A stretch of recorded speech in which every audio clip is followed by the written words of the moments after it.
नमस्कार, मैं हूं शरद द्विवेदी और आज का हमारा मुद्दा है एमपी में एसआईआर पर संग्राम, कट गए 42 लाख नाम।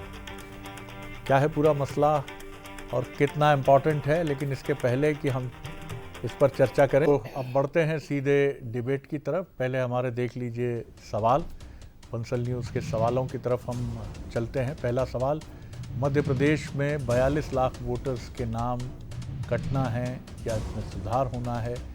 ये लोकतंत्र की अब तक की सबसे बड़ी छटनी है, इसे किस रूप में देखा जाए? क्या एसआईआर के बाद निर्वाचन क्षेत्रों की डेमोग्राफी के साथ सियासी तस्वीर भी बदल जाएगी? एसआईआर पर कांग्रेस के आरोप रणनीतिक चाल हैं या उसके पास कोई ठोस सबूत भी है? जो मेहमान हमारे साथ हैं उनसे मिलिए। मेरे साथ स्टूडियो में है कांग्रेस के senior leader, legal experts JP Dhanopia ji, बहुत लंबे समय बाद हमारे साथ हैं। बहुत स्वागत करता हूं उनका और कामना करता हूं कि ये निरंतरता शीघ्रता से मिलती रहे, हम उनके साथ बातचीत चर्चा करते रहें। मध्य प्रदेश के वरिष्ठतम पत्रकारों में से एक दिनेश गुप्ता जी, राजनीतिक विश्लेषक, हमारे साथ हैं, उनका बहुत स्वागत है। और बीजेपी के सीनियर लीडर और पूर्व स्वागत करता हूँ। दिनेश जी, कैसे देखते हैं करीब करीब 42 लाख से कुछ अधिक ही वोटर्स के नाम इसमें कटेंगे? और भोपाल लोकसभा क्षेत्र की बात करें तो करीब करीब 4 लाख नाम यहाँ से कट रहे हैं। औसतन 230 में अगर इसका देखें तो मेरे ख्याल से 10, 15, 20 के आसपास, ये धनोपिया जी हमें और अच्छे से समझाएंगे। लेकिन क्या आपको लगता है कि ये संख्या बहुत अधिक है या ये संख्या जैसा कांग्रेस आरोप लगाती है? पहले तो आपकी एक तटस्थ निरपेक्ष टिप्पणी इस पर, फिर हम आगे बढ़ेंगे। जी, 42 लाख का जब हम आंकड़ा देखते हैं तो निश्चित तौर पे ये बहुत बड़ा आंकड़ा होता है। ये आंकड़ा हुआ क्यों? सबसे महत्वपूर्ण चीज़ ये है कि ये इतनी बड़ी संख्या में वोटर कैसे हुआ और ये किस तरह के नाम थे जो इस ड्राफ्ट सूची में नहीं है।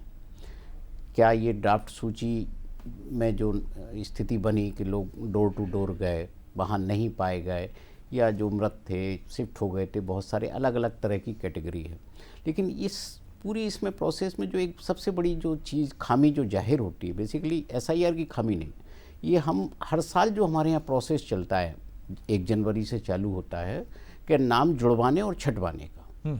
लोग अपने नाम कटवाते भी हैं, तब भी डोर टू डोर बात होती है, तब भी बीएलओ की बात होती है कि आप बूथ लेवल पर जाइए, वहाँ का जो भी पोलिंग एजेंट, पोलिंग स्टेशन का इंचार्ज अधिकारी होगा वो करेक्शन कर देगा। तो इतने सालों में यदि ये इतने 42 लाख इकट्ठे हो गए हैं तो ये कब थे? क्या 2023 के बाद के 42 लाख हैं ये, या फिर जो है उसके पहले से ये संख्या लगातार चली आ रही थी? तो यदि नहीं, ये संख्या पुरानी है तो इसका मतलब ये कि जो चुनावी मशीनरी थी उसने पूर्व में ढंग से काम नहीं किया। इसको हम ये नहीं कह सकते कि फर्जी हैं या जो है इनको लोगों ने अपने चुनाव जीतने के लिए कोई खड़ा कर लिया है, कई जो होता है सामान्यतः। लेकिन मुझे ये लगता है ये प्रशासनिक चूक थी जो इस बार जो एसआईआर के जरिए सामने आ रही है। तो ये माना, अगर हम इसको माने कि ये पहले ये त्रुटियां, गलतियां जो रहीं मतदाता सूची में वो हम पकड़ नहीं पाए, लेकिन अब ठीक है हमने पकड़ लिया उसको, पहले की चूक थी मान लिया ये भी। अगर तो ये बताइए, क्या इसके राजनीतिक परिणामों पर भी असर डालेंगे ये 42 लाख वोट? नहीं, मुझे नहीं लगता शरद जी। जी, क्योंकि देखिए अच्छी बात यह है कि ये हमारे यहाँ उस वक्त हो रहा है जब चुनाव नहीं है। चुनाव के लिए आपके पास अभी 28 तक 3 साल का समय है और हर साल ये नाम जोड़ने की प्रक्रिया होनी है। तो आपके पास समय है, आप जो है एक एक वोटर की मैपिंग कर सकते हैं। हर राजनीतिक दल कर सकता है जो छूट गया है, जो उसका वोटर वो मानता है कि हमारा है। तो आपके पास डैमेज कंट्रोल का पूरा जो है दोनों राजनीतिक दलों के पास मौका है। और ये कोई इंटेंशनली एक्सरसाइज तो है नहीं कि नहीं, मुझे पकड़ के चिन्हित करके कि यहाँ का वोटर हटाइए, वहाँ का वोटर हटाइए, बल्कि उल्टा ये तो बूमरैंग भी हो सकता है कि किसी भी आइदर साइड, दोनों तरफ किसी को नुकसान पहुंचा सकता है। नहीं, बिल्कुल पहुंचा सकता है। आप देखिए ना कि यदि एक्सेस वोट है, कई बार क्या होता है जो फर्जी वोटिंग की बात आती है तो फर्जी वोटिंग के लिए ये नाम यूज किए जाते हैं। तो जब ये नाम हटेंगे तो जो भी कैंडिडेट होगा, जो भी राजनीतिक दल जिस पोलिंग स्टेशन पर फर्जी वोटर का यूज करता होगा उसके लिए रास्ता बंद हो जाएगा। उसके लिए रास्ता बंद हो जाएगा। धनोपिया साहब, किस तरह कांग्रेस देखती है? काफी आपका आलोचनात्मक रुख रहा है कांग्रेस का आरंभ से। जी, कैसे देखते हैं? शरद जी, वास्तविकता ये है कि ये 2 महीने की टोटल प्रक्रिया का परिणाम है। 27 अक्टूबर को माननीय चुनाव आयोग ने मतदाता सूची को सीज कर दिया था। मध्य प्रदेश में 5,74,00,000 मतदाता थे। आज 2 महीने के बाद 5,31,00,000 उनके रिकॉर्ड पे आ गए हैं। बाकी उन्होंने कहा 42 लाख लोगों का हमें हिसाब नहीं मिल रहा है, उसमें एब्सेंट हैं, डेथ हैं, शिफ्टेड हैं और ऐसे वोट हैं जो एब्सेंट होकर मिल नहीं रहे हैं। वास्तविकता ये है कि मैं एक लंबे समय से चुनाव प्रक्रिया से जुड़ा हुआ हूँ, कांग्रेस पार्टी को देखता हूँ। हमने 2023 की जब चुनाव हुए थे, हर चुनाव के पहले एक पुनर्गणना होती है, हर चुनाव के पहले प्रक्रिया होती है, 6 महीने पहले होता है नाम जोड़ने का, घटाने का। तब मैंने भी कहा था, आदरणीय हमारे कमलनाथ जी अध्यक्ष थे उस समय, कि साहब करीब 32 लाख वोटों का हिसाब नहीं मिल रहा है, जो ऐसा लग रहा है कि फर्जी तरीके से जोड़े गए हैं। और इसके बाद में परिणाम वही रहा। जब चुनाव हुए, चुनाव में हज़ारों वोटों से आप हारे, सारे परिणाम हुए। आपको ताज्जुब होगा शरद जी जानकर कि 34 लाख वोट से हमारे टोटल, और 32 लाख वोटों को मैंने कहा था कि 32 लाख वोट हमारे फर्जी तरीके जोड़े गए। आज स्थिति देखिए गोविंदपुरा की, 4 लाख वोट में से 90,000 91,000 वोट कट रहे हैं, 25% हो गए। हुजूर में देख लीजिए, नरेला में देख लीजिए, हर जगह हालात इस तरह बने हुए हैं। तो मेरा ये कहना है कि निश्चित रूप से को लोगों के वोट जो काटे गए हैं ना, अभी फाइनल नहीं है, लेकिन जो वोट वो लोग हैं जो उपलब्धि नहीं है, जिनके पढ़ने वाले छात्र थे, लोगों ने नाम जुड़वा दिए, जो दूसरे लोग किराएदार शुरू करवा दिए, एक एक व्यक्ति का नाम 4-4 जगह जुड़वा दिया। इस बार चूंकि चुनाव आयोग ने सख्ती की है कि कोई व्यक्ति का नाम डबल जुड़ेगा तो हम कार्रवाई करेंगे। इस बात के लिए धन्यवाद देता हूं चुनाव आयोग को, उन्होंने थोड़ी सख्ती दिखाई है। और बीएलओ ने भी ईमानदारी से काम किया है, बेचारों ने भी जान गंवाई है। मध्य प्रदेश में भी 4-5 बीएलओ अकाल मृत्यु के शिकार हुए। लेकिन अब मुझे डर इस बात का है कि चूंकि भारतीय जनता पार्टी में घबराहट है, वो इस बात को बड़े दबे दबे बोल रहे हैं, नहीं साहब लोग घर पर नहीं मिले तो इसका मतलब ये नहीं है कि चले गए कहीं मजदूरी करने गए होंगे, यहाँ गए होंगे। अब क्या होगा, जो बीएलओ बैठेगा बूथ पर लिस्ट लेकर, जो नाम छूटे हैं वो जुड़ाने के लिए वो प्रयास करेंगे। निश्चित से कहीं ना कहीं इसमें एक हेराफेरी होने की संभावना रहेगी, जिस पर हम नजर रखेंगे कि ऐसी हेराफेरी ना हो। लेकिन ये वोट कटे हैं, ये वोट हटे हैं, ये मेरा कहना है दावे के साथ कि फर्जी वोट थे, डुप्लीकेट वोट थे जो हटे। तो ये किसके फर्जी वोट थे? ये भाजपा ने जुड़वाए थे, सत्ता में जो होता है वही जुड़वाता है। तो मतलब आप कह रहे हैं भाजपा को भी नुकसान होगा? भाजपा को नुकसान है, लेकिन वोट इलेक्शन नहीं है ना अभी जी, इलेक्शन नहीं, इसमें नुकसान नहीं है। नहीं जब तो इलेक्शन आएगा फिर अगले इलेक्शन में क्या फिर जुड़वा लेगी भाजपा? यार दे आर एक्सपर्ट, फिर जुड़वा लेंगे। आप हम यहीं पर देख लेना, आप देख लेना, ये फिर जुड़वा लेंगे। एक एक वोट घर में 108 वोट, एक एक घर में 25-25 वोट। आज देवाजी सिंह जी ने कहा था आरएसएस के कारण 29 वोट। लेकिन आपकी बात से ये मुझे बड़ा अच्छा लगा कि निर्वाचन आयोग को आपने निर्वाचन आयोग का काम इस बार बहुत ज्यादा की आपने है, मतलब इश्यू से अब बिगड़ेगी बात, अब बात बिगड़ेगी क्योंकि जब बीएलओ दबाव में आएंगे। क्योंकि पहले तो मतलब मैं क्या बोलूं, ऐसे ऐसे शब्दों का प्रयोग कांग्रेस कर रही थी। मैं इसको नहीं मानता हूं। जी। निर्वाचन आयोग का काम उतना ज्यादा बेकार नहीं रहा जितना आलोचना की जाती है। निश्चित रूप से वो तो अपने डॉक्यूमेंट बड़ी बात आप कर रहे हैं, क्योंकि आपने ये भी बड़ी बात की कि ये बीजेपी के, आपका आरोप है कि बीजेपी के फर्जी वोट थे। गज्जाम जी, आपने सुनी बात पहले दिनेश जी की, हमारे निष्पक्ष विश्लेषक, और फिर आपने सुनी हमारे कांग्रेस के वरिष्ठ साथी, वरिष्ठ लीडर, टीवी के हमारे प्रवक्ता कांग्रेस के लिए। आप टिप्पणी करिए उनकी बातों को भी ध्यान में रखकर। जी बिल्कुल शरद जी। वैसे आज तो भारतीय जनता पार्टी के प्रवक्ता को आपको बुलाने की मुझे लगता है आवश्यकता रहना ही नहीं चाहिए जी। कायदे से तो धनोपिया जी उस काम को पूरा कर रहे हैं और मैं उनको शुभकामनाएं देता हूं, साधुवाद देता हूं। चलिए, आपने स्वीकार किया, फर्जी वोट हटे, अच्छी बात है।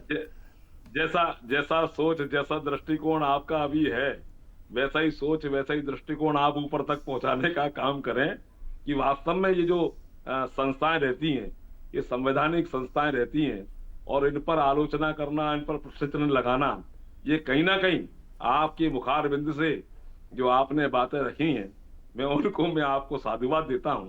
लेकिन कुल मिलाकर के आखिरी में आदरणीय धनोपिया जी ने कहा कि अब देखिए अब गड़बड़ हो जाएगी। अब क्यों गड़बड़ हो जाएगी भाई?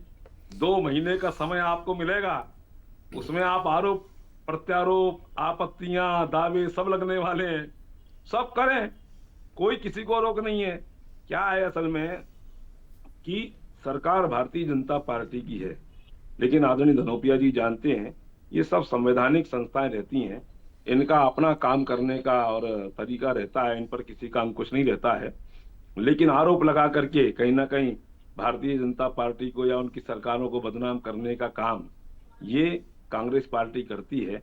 लेकिन मैंने कहा प्रारंभ में कि धनोपिया जी ने बिल्कुल आज तो दूध का दूध पानी का पानी कर दिया। मैं आपको धन्यवाद देता हूँ, आपने स्वीकार तो किया कि 42 लाख फर्जी वोट जोड़े थे आप लोगों ने, ये वोट चोरी की सरकार है, ये स्वीकार कर रहे हैं आप, उसके धन्यवाद आपको। नहीं मैं ये कह रहा हूं, वही तो खुशी की बात, जब मैं आरोप लगा रहा हूँ आप स्वीकार कर रहे हैं, इसका मतलब आपने मान लिया कि 42 लाख वोट फर्जी थे और वोट चोरी की सरकार है। यही तो बात मैं कह रहा हूँ। निश्चित रूप से अब जो घपला होने वाला है वही मैं बता रहा हूँ क्या घपला होगा। मैं धनोपिया जी वही कह रहा हूँ, ये बात वास्तव में आपके ऊपर पहुंचाना चाहिए कि विशुद्ध पहुंचा रहा हूं ना रूप मैं से कि चुनाव आयोग में जो ऊपर से ज्ञानेश कुमार कर रहे हैं वो घपले कर रहे हैं, बाकी जो बैठे हुए लोग घपले कर रहे हैं। बिहार में घपले किए, मध्य प्रदेश में जो अधिकारी काम कर रहे हैं वो दावा में अब आएंगे, तो अभी तक तो बीएलओ ने काम किया है, बीएलए के साथ में हुआ है, अब मालूम पड़ेगा क्या घपले हो रहे हैं। बड़े नेताओं को, ऊपर नेताओं को बताना, यही मैं निवेदन कर रहा हूँ आपसे। अब भाजपा अगर फर्जी वोट नहीं जोड़ा है तो कोई दिक्कत नहीं है। दिनेश जी, नहीं, ये जो पूरी प्रक्रिया है, निश्चित तौर पर जैसा आपने कहा और जैसा कांग्रेस के रिएक्शन से भी स्पष्ट है कि ये किसी तरह से नतीजों पर असर नहीं डालेगी। और चुनाव आयोग की ये एक्सरसाइज ज़रूरी भी थी, क्योंकि 4-4 लोग, 5-5 लोग अगर दर्ज हैं अलग अलग जगहों पर, तो उसका दुरुपयोग होने की आशंका बिल्कुल बनती है। आइदर साइड कोई भी कर सकता है, किसी को क्या पता। लेकिन अब ये स्थितियां बनी हैं। आगे और किस तरह से आप चीज़ों को आगे बढ़ते हुए देखते हैं? क्योंकि जैसा धनोपिया जी ने भी कहा, हम भी सहमत हैं कि काफ़ी टफ सिचुएशंस में काम किया बीएलओज़ ने, सरकारी कर्मचारियों ने, जिन्हें बीएलओ की जिम्मेदारी दी गई। अब एक फुल प्रूफ पूरी ये मौका है कि जब निर्वाचन आयोग को एक अचूक प्रणाली तैयार करने की तरफ बढ़ना चाहिए, जिससे बार बार ये आरोप लगना। आज मुख्य निर्वाचन आयुक्त ने भी, बंसल न्यूज़ से पूर्व मुख्य निर्वाचन आयुक्त ओपी रावत ने भी कहा कि मैं चैलेंज करता हूं कि आप ईवीएम के साथ कोई छेड़छाड़ नहीं कर सकते। जी देखिए, जो चुनौती है, सही मायने में चुनौती तो ये है कि जो भी मापदंड के अनुसार वोटर होना चाहिए उसका नाम मतदाता सूची में हो, और यदि वो नाम नहीं है तो आपकी इस पूरी प्रक्रिया का कोई मतलब नहीं है। क्योंकि यदि लोग छूट रहे हैं, जो 42 लाख जब यदि हैं, तो इसमें हो सकता है कि फिल्टर करके जब आप ड्राफ्ट के बाद आपत्ति वगैरह आए तो 5-10 लाख फिर इधर उधर हो जाए। तो चुनौती यही है कि जो 1 जनवरी को हर साल 18 साल का हो जाता है, उसको कैसे आप इसको इंक्लूड करेंगे, पूरी प्रक्रिया से उसको कैसे जोड़ेंगे। और हर व्यक्ति का कर्तव्य है कि वो अपना नाम वोटर लिस्ट में चेक करे। अब वो चेक कैसे करेगा, ये भी एक बहुत बड़ी सवाल है, क्योंकि हर आदमी, हमारे यहाँ इंटरनेट की जो मध्य प्रदेश में भी स्थिति है, दूसरे राज्यों में भी है, बिल्कुल ऑनलाइन चेक आप कर नहीं सकते, बहुत टफ प्रोसेस है। इसको आप जब तक फ्रेंडली नहीं होगा, आप जाइए कहेंगे कि साहब वोटर, बीएलओ फ्रेंडली नहीं थे, हाँ, उन्हें बड़ी परेशानी हुई, ऑनलाइन कहीं नेट की समस्या थी। नहीं है, नेट की ये स्वीकार तो करना चाहिए कि देश में अभी भी हमारी कनेक्टिविटी की प्रॉब्लम है, जिससे लोग नहीं देख सकते हैं, और बहुत बड़ी आबादी ऐसी है जो इस तरह के प्रोसेस में नहीं जा सकती। तो आप कैसे चेक करेंगे? लोगों का भरोसा होता है सरकारी अधिकारी कर्मचारी पर, वो किसी पार्टी के एजेंट के तौर पर उनको नहीं देखता। उनको निष्पक्ष होकर जो देश की लोकतांत्रिक प्रणाली है उसमें हर नागरिक की सहभागिता उसे सुनिश्चित करनी होगी। बिल्कुल, ये बाकी किसी राजनीतिक दल की जिम्मेदारी नहीं है, उस मशीनरी की जिम्मेदारी है जो इसमें जुड़ी हुई है। बिल्कुल, आपने बहुत महत्वपूर्ण बात की। जी धनोपिया साहब, और क्या ऐड करेंगे? मैं ये बोलना चाहता हूं कि जो आज चुनाव आयोग ने आंकड़े जारी किए हैं कि 5 करोड़ 31 लाख लोगों की मैपिंग हो गई है, और फॉर्म उनके जो सीडी दी है उसमें उपलब्ध है, बाकी का 42 लाख का सामने आना है। इसमें 5 करोड़ 31 लाख में करीब 8,40,000 ऐसे मतदाताओं के नाम उन्होंने कर दिए जो मैपिंग ही नहीं हुए हैं। उन्होंने कहा ये फार्म आए हैं, ये फार्म त्रुटिपूर्ण है, ये ठीक होंगे तो जोड़े जाएंगे। तो आपने प्रिजम्पशन निकाल दिया पहले। यहाँ चुनाव आयोग ने ये गलती की है कि जो लोग वोट जोड़े गए हैं विदाउट वेरिफिकेशन, उनको अलग रखना चाहिए था, निशान लगाना चाहिए था, और उसी में शामिल कर दिया है। हमने चुनाव आयोग से कहा भी कि जो 8 करोड़ 31 लाख में 840 बता रहे हैं आप, इनका इंडिकेशन क्या है, हाउ वी कैन रिकॉग्नाइज कि ये वाले वोट वो है, नहीं बता पाए। तो कहीं ना कहीं चुनाव आयोग में थोड़ी बहुत हेरा फेरी हुई होगी, लेकिन नीचे के लोगों की हुई है। निश्चित रूप से मान के चलिए कि अभी जो बीएलओ अगर बूथ पर बैठेगा और बीएलए साथ में रहेगा तो कोई हेरा फेरी नहीं होना चाहिए, हम होने भी नहीं देंगे। लेकिन आप लोगों की इस राजनीतिक खींचतान में कई बार सरकारी मशीनरी पिस जाती है। ये मसला सुप्रीम कोर्ट भी पहुंचा, सुप्रीम कोर्ट ने भी सख्त निर्देश दिए, इतनी तारीख तक बिहार इलेक्शन के लिए मतदाताओं की पूरी सूची हमारे पास होनी चाहिए, रेक्टिफाई करिए। तो इसमें यह भी ध्यान देना ज़रूरी है कि आप, एक तो हर मसला अब सुप्रीम कोर्ट के दरवाजे पहुंचता है, क्योंकि वो इतना उलझता है, हो सकता है इसको लेकर भी फिर कांग्रेस या कोई और राजनीतिक दल जाए, टीएमसी जा सकती है। घनश्याम जी।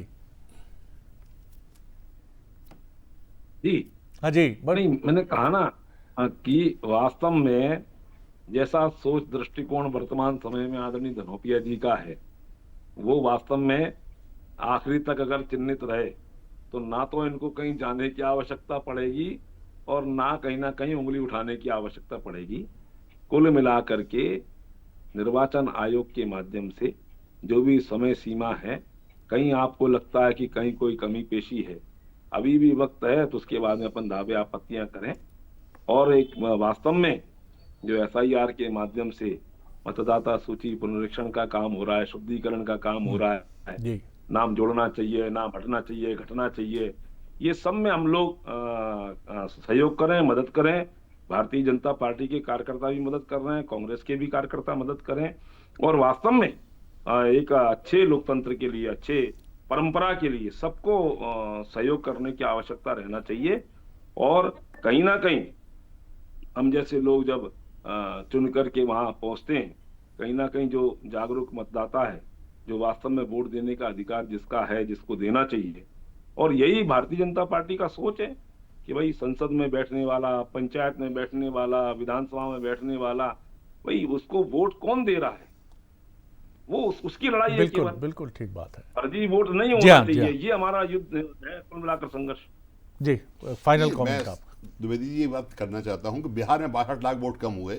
आदरणीय राहुल जी ने जिस तरह का पूरा कच्चा चिट्ठा सामने रखा, फर्जी वोटिंग का बताया, हरियाणा के वोटिंग का बताया, उससे चुनाव आयोग दवा में आया। उसके बाद उन्होंने घाटवाट में, आज मध्य प्रदेश में आवश्यकता क्या थी, SIR करने की आवश्यकता 3 साल है चुनाव में, तो लेकिन उन्होंने कराया था, उन्हें मालूम था कि जो मध्य प्रदेश में वोट कम होंगे, फर्जी वोट कम होंगे, कहने को होगा देखिए बिहार में 42 लाख कम हुए थे, 62 लाख हुए थे, यहाँ 42 लाख कम हो गए। तो ये वास्तविकता ये है, घबराए है राहुल गांधी जी के कारण नीचे के जो लोग हैं ना, जो प्रदेशों के चुनाव अधिकारी, इनको लगा हम क्यों टारगेट बने, इसलिए उन्होंने ईमानदारी से काम करने का प्रयास किया है। देखिए बिल्कुल धनोपिया जी सही कह रहे हैं, शरद जी धनोपिया जी सही कह रहे हैं, वहां 62 लाख कम हुए थे, यहाँ 42 लाख कम हुए, कुल मिलाकर के आखिरी में जीतेगी भारतीय जनता पार्टी। अब सरकार फर्जी बढ़वा लोगे, भारतीय आप थोड़ी जनता जीत जाओगे। पार्टी को चलिए, नहीं अगर आप चलिए, नहीं जीत चलिए। पाओगे। ये ध्यान ये रखना बोल लेकिन रहे हो, जरूरी है, फर्जी वोट नहीं बनाएंगे तो कुछ नहीं होगा आपका। ये ध्यान रखना ज़रूरी है कि भारत पर निगाहें पूरी दुनिया की हैं। हमारे पड़ोसी मुल्क पाकिस्तान में भी इलेक्शन होते हैं, लेकिन उसकी विश्वसनीयता कितनी है, पूरी दुनिया उसके बारे में क्या राय रखती है, किसी से छिपा नहीं है। चलिए, इस तथ्य को भी अगर आप इग्नोर कीजिए तो आप ये भी देखिए कि जनता सब देखती है। अगर चुनाव नाम की इस संस्था पर या चुनाव नाम की इस व्यवस्था पर कहीं कोई संदेह जनता के मन में आ जाएगा तो विरोध और विद्रोह जनता की तरफ से होगा। तो बेहतर यही होगा कि हम इस चीज़ को भी ध्यान में रखें कि अपनी मेहनत, अपने परिश्रम से आगे बढ़ें। निश्चित तौर पर कोई पार्टी कम नहीं करती, चुनाव हारने के लिए कोई नहीं लड़ता, लेकिन कुछ चूक तो होती है। जिस तरह हम स्पोर्ट्स में देखते हैं कि दुनिया की ताकतवर टीम कभी वेस्ट इंडीज़ आज अगर इन परिस्थितियों में है कि वो 6, 7वें या 8वें नंबर की टीम मानी जाती है, तो कोई कारण तो होगा। उसके पीछे एम्पायर या जो आज का आधुनिक सिस्टम है क्रिकेट का, क्या उसको जिम्मेदार ठहराया जाए? ये महत्वपूर्ण बात है। कांग्रेस को भी ये सोचना होगा कि 40 साल तक सत्ता में रहने के बाद आखिर क्या हो गया। क्या ये चुनाव आयोग है? क्या ये फर्जी वोट है? क्या ये वोट चोर, गद्दी छोड़ के नारे उसको सत्ता तक ले जाएंगे? ये राजनीतिक दबाव बनाने के लिए मुद्दे हो सकते हैं, लेकिन परिश्रम बेजोड़ है। कोई कितना धकेले आपको पीछे, लेकिन ये मान्यता आज भी पूरी दुनिया में है कि परिश्रमी को कोई पीछे नहीं छोड़ सकता है। शुभकामनाएं हैं कांग्रेस बीजेपी दोनों को कि परिश्रम के साथ चुनाव लड़ें और जनता का मन जीतकर अपनी अपनी वापसी के लिए या मजबूती से डटे रहने के लिए प्रयास करें। बहुत धन्यवाद धनोपे जी, धन्यवाद घनश्याम जी, धन्यवाद दिनेश जी। और आगे देखिए हमारा न्यूज़ बुलेटिन प्राइम मेट्रो। नमस्कार।